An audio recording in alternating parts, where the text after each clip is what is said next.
Chennai city எப்பவும் வேகமானதானோடுது. இன்னும் வரல, நேரமாகிட்டு இருக்கு.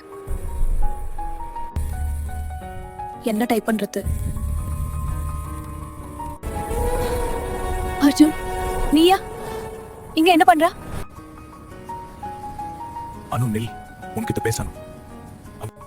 என் இப்படி எதுவும் பேசாம நிக்கிற? நாம எப்படி இந்த நிலைமைக்கு வந்தோம்?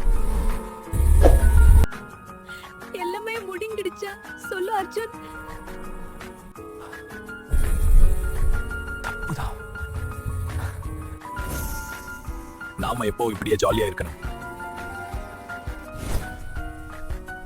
கண்ணீர் கூட வர இல்ல. திரும்ப வா, ஒரு வாட்டியும் கையை தொடவா. பஸ் வந்துருச்சு, நான் கிளம்பணும். போயிட்டு வாணும், நல்ல இரு. எல்லாம் முடிஞ்சிருச்சு, தனியா தான் நிக்கணும்.